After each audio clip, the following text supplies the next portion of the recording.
խորհրդանշական վայրում ենք, Գավառը Հայաստանի ամենահարուստ պատմությամբ քաղաքներից մեկն է, հիմնադրվել է 1829-1830 ռուս-թուրքական պատերազմից հետո, Ադրբեջանապոլսի պայմանագրից հետո, երբ որ Արևմտյան Հայաստանի Բայազեդ քաղաքի բնակչության մի մասը տեղափոխվեց մեկ շրջան հիմնելով նոր Բայազեդը։ Ճիշտ է, այս ինֆորմացիան չի տեղավորվում Նիկոլ Փաշինյանի իրական Հայաստանի հաղափարախոսության համատեքստում, բայց սա շատ կարևոր խորհրդանշական փաստ է եւ մենք գտնվում ենք քաղաքի հիմնադիրների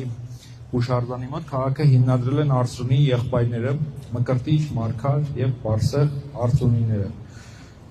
Կարծում եմ շատ կարևոր ինֆորմացիա է եւ այդ ինֆորմացիան մեզ կրկնակի ուժ է տալիս ավելի արդյունավետ քարոզություն իրականացնելու համար։ Հիմա տամ ձեզ։ Շատ ուսանելի ես կասեի նաև։ Սիրելի հայրենակիցներ, մենք այսօր Գեղարքունիքի մարզում ենք եւ մի քանի քաղաքներում, բնակավայրերում հանդիպումներ ունենք ժողովրդի հետ։ Առաջինը, որ կուզենայի ասել, որ մեր քարոզարշավի երգն էր եթերում, լավ կլինի նաև բարերին հետևեք, որովհետև շատ խորը իմաստ է դրված այս երգի մեջ, եւ այն ըստ էության ոչ միայն բողոքի ձայն է եղած իրավիճակի վերաբերյալ, այլ նաև մի մեծ ճանապարհ հարթող երգ է լինելու մեզ համար եւ նաեւ մեր ժողովրդի համար, վստահ եմ, գնալով այն կդառնա ավելի հոգեարազատ 2 օրայից։ Մի օր առաջ ենք այն հրապարակել, բայց հիմա ուզում եմ մի քանի քաղաքական շեշտադրում կատարել մեր քարոզչության վերաբերյալ։ Սիրելի գավառցիներ, մեր առաջարկը ձեզ հետևյալն է։ Մենք մեր կարգախոսով արդեն իսկ ասում ենք, որ մենք մեր ժողովրդին կոչ ենք անում աջակցել Լուսավոր Հայաստան կուսակցությանը, մեր թիմին, եւ ձեր քվեարկությամբ ապագա ազգային ժողովում ունենալ ժողովրդական խմբակցություն, որը լինելու է հսկողը, որը լինելու է ժողովրդի ձայնը, որը լինելու է ժողովրդի ամենօրյա խնդիրները բարձրաձայնողը, բայց ամենակարևորը լինելու է ժողովրդի համար փոփոխությունների լոկոմոտիվը, առաջատարը։ Ինչու՞։ Տեսեք, հիմա ինչա կատարվում։ Կա իշխանություն, կան 3 խոշոր ընդդիմադիր ուժեր, եւ իշխանությունը թիրախավորում է այս 3 խոշոր ընդդիմադիր ուժերին, որովհետեւ լավ հասկանում է, որ միայն այդ 3 խոշոր ընդդիմադիր ուժերի անցնելով իշխանությունը չի փոխվելու։ Եվ հետեւաբար թիրախավորում է նրանց, որի կռիվը գնում է միայն իս եւ այդ 3 խոշոր ուժերի միջեւ։ Սակայն ես եկել եմ ձեզ ասելու, որ եթե մենք չանցնենք խորհրդարան, ոչ մի փոփոխություն չի լինելու։ Եվ բոլոր նրանք, ովքեր ուզում են, որ փոփոխություններ լինեն, եւ դեռ չեն կողմնորոշվել, չգիտեն ինչպես քվեարկեն, իսկ մեր ուսումնասիրություններով շուրջ 200,000 մարդ չի ուզում իր ձայնը տա իշխանությանը եւ չի ուզում իր ձայնը տա իմ նշած ընդդիմադիր ուժերին, այդ մարդկանց համար մենք ունենք պրոդուկտ քաղաքական։ Այդ պրոդուկտը հետեւյալն է. դուք մեր միջոցով լինելու եք խորհրդարանում եւ լինելու եք խորհրդարանի այդ մասի բաժնետերը։ Եվ այդ բաժնետերը նշանակում է լինել ժողովրդի ներկայացուցիչ, հետեւաբար թույլ չտալ, որ երկիրը ետ գնա նախկին բարքերին։ Որտեղ մենք դա բացառում ենք եւ մենք դրա երաշխավորն ենք։ Երկրորդը, միանշանակ երաշխավորել, որ փոփոխություն է լինում եւ իշխանությունը փոխվում է։ Երրորդը, բազմաուժ պարլամենտ է ձևավորվում եւ բազմաուժ պարլամենտի գործադիր իշխանություն կոմպրոմիսային վարչապետով, որը բանակցությունների ժամանակ չի կարող լինել ճշմարտ տակ, թե ինքը ներկայացնում է ամբողջ երկիրը, որովհետև ունի մեծամասնություն եւ հետեւաբար այլ բաներ մի արաստեղ Վանաձորի ասած գնաց քննարկես բանեն, աստեղ որոշի ճանապարհա, բանա, հողա, դեսատենա, ինչ կա զիջելու, դու են աստեղ որոշի գնա այդ զիջումների, միազնյա, միայնակ։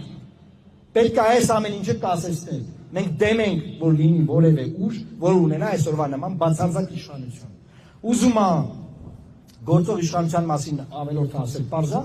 ով ուզում է լինի ընդդիմադիր ուժերից։ Մենք դեմ ենք բացարձակ որևէ մեկի իշխանությանը։ Եվ ժողովրդին կոչ ենք անում, քվեարկելով մեր օգտին, դասներով խորհրդարանում ժողովրդական խմբակցություն, փոխել իրավիճակը եւ ներկայացված լինել, դառնալ ապագա իշխանության, ապագա պարլամենտի բաժնետերը։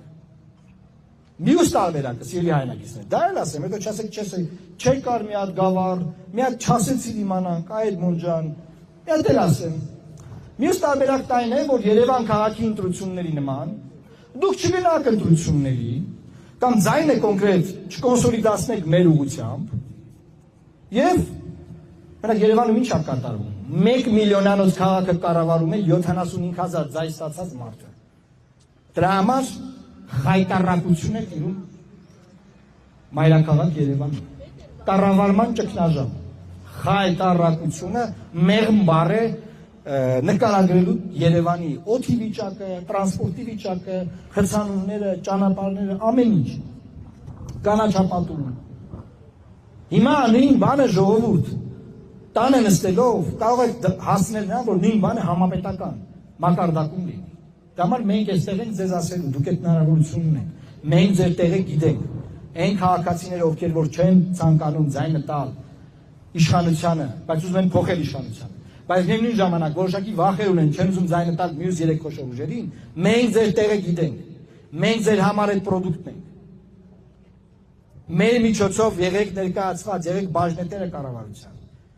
Եղեք բաժնետերը ազգային ժողովի։ Հիմա Երևանում ոչ մեկը չէ կարող ասել, որ Երևանի կառավարման մեջ որևէ ձևով դուք բաժնետեր եք, որևէ ձևով դուք ներկայացված եք։ Փոքրամասնության, նաև փոքրամասնության քաղաքապետ ունենք Երևան քաղաքում։ Էս այն ինչ որ տեղի է ունեցել։ Մենիքնության մասին խոսելիս սիրելի հայրենակիցներ, մենք ինչ ենք ասում, մենք ասում ենք Հայաստանի Հանրապետությունը, մի պետություն է, որ հայ ժողովրդի դարերով անցած ճանապարհի արդյունքն է, եւ հիմա այդ դարերով անցած ճանապարհը ռևիզիայի են ենթարկում։ Ռևիզիայի։ Եթե ռևիզիա բանը բարդ է ասեմ, ուրանում են։ Եթե դա էլ է բարդ, ասեմ, ընդունում են Ադրբեջանի եւ Թուրքիայի թեզերը մեր պատմության մասին։ Որտեղ եք որ ժողովուրդների դեմ մենք ասենք այնտեղ ցեղասպանություն բանն, նայեք քանի օքիա զոհվել, ինչ պայմաններում, ինչ հանգամանքներում, շատ ենք խոսել այս մասին։ Եվ ահա դրա համար նաև մենք ունենք խորհրդանիշ Քարոզարշավի։ Եվ այս խորհրդանիշի վերաբերյալ մենք մամուլի ասուլիսի ժամանակ ներկայացրեցինք, բայց որքան հասկանում ենք դեռ ոնց որ թե լավ չի լուսաբանվել, ես խնդրեմ Դավիթ ջան, արի առաջ, ես ուզում եմ մեր խորհրդանիշը այստեղ նորից ներկայացնել, տեսեք։ Մենք ասում ենք, որ պաշտպանի ինքնությունը։ Մենք գտնում ենք, որ մեր ազգային արժեքներով մենք պետք է պաշտպանենք մեր հայկական ինքնությունը։ Մեր հայկական ինքնությունը պաշտպանելով, մենք պաշտպանում ենք այսօրվա Հայաստանի Հանրապետությունը իր սահմաններով, որտեղ այսօր աշխարհում թաշկինակի պես պետությունների սահմաններ են փոխվում, ժողովուրդ։ Այս պայմաններում մենք պետք է հետ գանք մեր ակունքներին։ Այս պայմաններում մենք պետք է ոչ թե ընկնենք ճշտամու խելքին իր թեզերը Հայաստանում շրջանառենք, այլ մենք պետք է մեր ակունքներին գանք, մեր իրականությունը պատմենք, մեր մասին խոսենք։ Այսօր ինչ են այս 3 խորհրդանիշներն այստեղ։ Ինքնիշխանության մասին Հայաստանի Հանրապետության զինանշանը։ Այս զինանշանը վտանգված է։ Որտեղ մենք գիտենք սահմանային կրիվների վրայից Արարատ լեռը հեռացնել է։ Եվ իշխանությունը ծրագրում է, եթե ընտրվի, նաև հեռացնելու է մեր զինանշանի վրայից։ Հետևաբար սիրելի հայրենակիցներ,